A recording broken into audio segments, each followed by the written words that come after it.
ನಮಸ್ಕಾರ ವೀಕ್ಷಕರೇ, C9 ಕನ್ನಡ ಸುದ್ದಿವಾಹಿನಿಗೆ ಸ್ವಾಗತ. ನಾನು ನಿಮ್ಮ ಯಶೋಧ. ವಿಜಯಪುರ ಜಿಲ್ಲೆಯ ತಾಳಿಕೋಟೆ ತಾಲೂಕಿನ ಮಣಚಿಗಿ ಗ್ರಾಮದಲ್ಲಿ ನೆಮ್ಮದಿಯ ಬದುಕು ಬೇಕೋ, ಬಿಜೆಪಿಯ ಸುಳ್ಳು ಬೇಕೋ ನೀವೇ ನಿರ್ಧರಿಸಿ. ಅಪ್ಪಾಜಿ ನಾಡಗೌಡ ಶಾಸಕರು. ಮೋದಿ ಸರ್ಕಾರದ ಸುಳ್ಳು ಭರವಸೆ ಭಾವನೆ ಕೆರಳಿಸುವ ವಿಚಾರ ಬೇಕೋ, ಕಾಂಗ್ರೆಸ್ ಪಕ್ಷದ ಕಳಕಳಿ ಯೋಜನೆಗಳು ಬೇಕೋ ನೀವೇ ನಿರ್ಧರಿಸಿ ಎಂದು ಶಾಸಕ ಹಾಗೂ ಸಾಬೂನು ಮಾರ್ಜಕ ನಿಗಮದ ಅಧ್ಯಕ್ಷರಾದ CS ನಾಡಗೌಡ ಅಪ್ಪಾಜಿಯವರು ಮಾತನಾಡಿ ತಿಳಿಸಿದರು. ಮುದ್ದೇಬಿಹಾಳ ಕ್ಷೇತ್ರದ ಮಿಣಜಿಗಿಯಲ್ಲಿ ಮಂಗಳವಾರ ಹಮ್ಮಿಕೊಳ್ಳಲಾದ ಜಿಲ್ಲಾ ಪಂಚಾಯತ್ ವ್ಯಾಪ್ತಿಯ ಸಭೆಯಲ್ಲಿ ಮಾತನಾಡಿ, ರಾಜ್ಯ ಸರ್ಕಾರ ನುಡಿದಂತೆ ನಡೆದುಕೊಂಡು ಹೆಣ್ಣು ಮಕ್ಕಳ ಯುವಕರ ಮನಸ್ಸು ಗೆದ್ದಿದೆ. ಕೆಲವೇ ತಿಂಗಳಲ್ಲಿ ಹೇಳಿದ ಗ್ಯಾರಂಟಿ ಭರವಸೆಗಳನ್ನು ಈಡೇರಿಸಿದೆ. ಮೋದಿಯವರು ನೀಡಿದ ಯಾವುದೋ ಒಂದು ಮಾತನ್ನ ಉಳಿಸಿಕೊಂಡಿಲ್ಲ.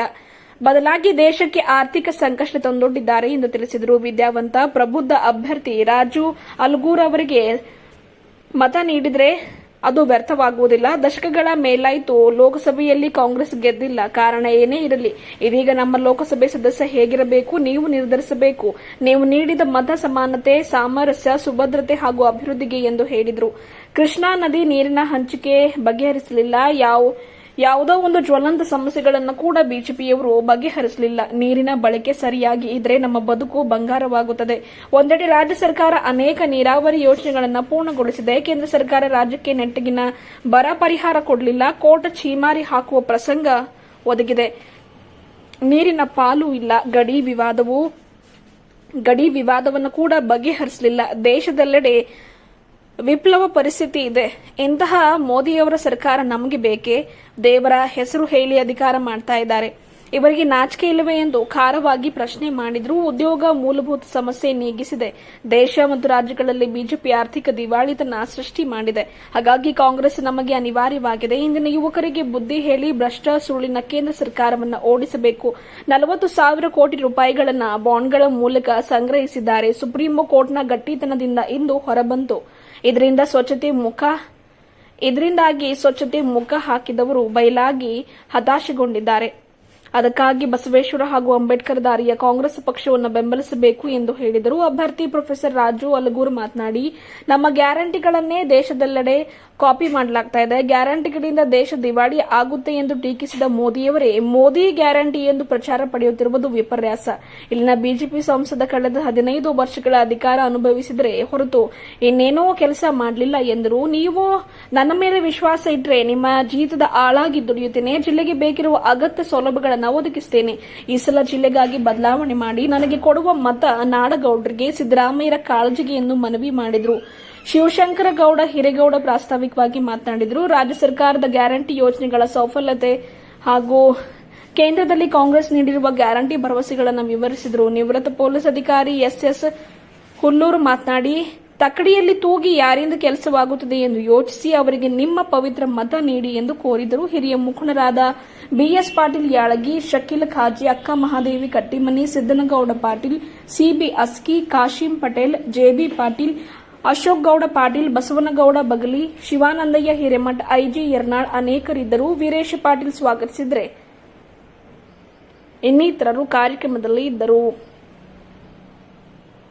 ವರದಿಗಾರರು ನಜೀರ್ ಚೋರ್ಗಸ್ತಿ. ಪ್ರೊಫೆಸರ್ ರಾಜು ಅಲಗೂರ್ ಅಂತಂದೆ, ಅಂದ್ರೆ ವಿದ್ಯಾವಂತರು, ಮತ್ತೊಬ್ಬರಿಗೆ ಪಾಠ ಮಾಡತಕ್ಕಂತ ಮೇಷ್ಟ್ರು. ಅದಕ್ಕೆ ಸ್ವಲ್ಪ ಕೇಳಿ ಅಂತ ಹೇಳಿ. ಅದೇ ರೀತಿಯಾಗಿ ವೇದಿಕೆ ಮೇಲಿದ್ದಂತಹ ಬ್ಲಾಕ್ ಅಧ್ಯಕ್ಷರಾದಂತಹ ಚೋರ್ಗಸ್ತಿ ಅವರೇ, ನಮ್ಮ ಗುರು ತಾರನಾಳ್ ಅವರೇ, ಪ್ರಚಾರ ಸಮಿತಿಯ ಜಿಲ್ಲೆಯ ಅಧ್ಯಕ್ಷರು ಆದಂತ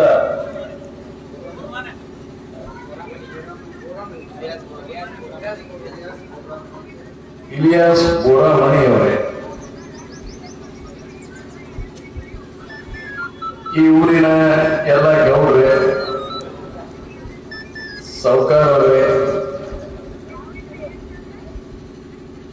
ಎಲ್ಲ ಆತ್ಮೀಯ ಬಂಧುಗಳೇ, ಸುತ್ತಲ ಗ್ರಾಮದಂತಹ ಬಂದಂತ ರಾಜಕೀಯ ಮುಖಂಡರುಗಳೇ, ತಾಯಿಂದಿರೇ, ಅಕ್ಕ ತಂಗಿಯರೇ,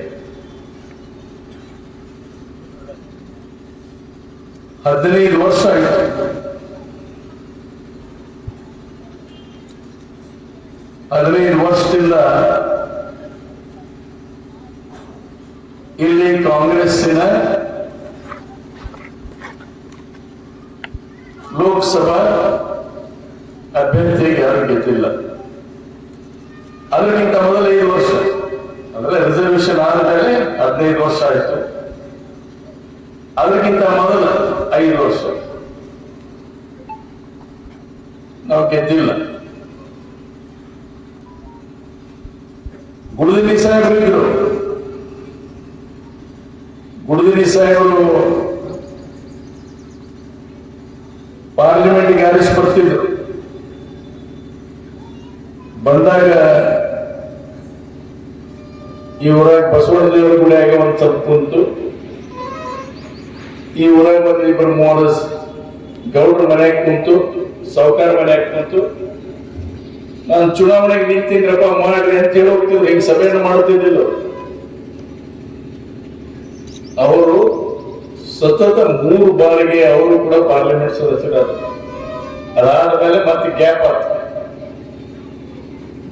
ಮತ್ತೆ ಕಾಂಗ್ರೆಸ್ ಬರಲಿಲ್ಲ. ಅವಾಗ ಕರ್ನಾಡಿ BR ಪಾಟೀಲ್ ಬಂದು, ಒಮ್ಮೆ MB ಪಾಟೀಲ್ ಬಂದ್ರೆ 11 ತಿಂಗಳ, ಕೇವಲ 11 ತಿಂಗಳ ಪಾರ್ಲಿಮೆಂಟ್ ಸದಸ್ಯರಾಗಿದ್ದರು. ಅದಾದ ನಂತರ ನಾವು ಇವತ್ತಿನವರೆಗೂ ಪಾರ್ಲಿಮೆಂಟ್ ಚುನಾವಣೆ ಗೆದ್ದಿಲ್ಲ. ಕಾರಣ ಏನು ಅಂತಂದ್ರೆ, ಮತದಾರರಲ್ಲಿ ನಾನು ಕೇಳ್ಕೊಳ್ಳೋದು, ನಮ್ಮ ಪಾರ್ಲಿಮೆಂಟ್ ಸದಸ್ಯರಿಗೆ ಎಂತವ್ರು ಹೋಗ್ಬೇಕು.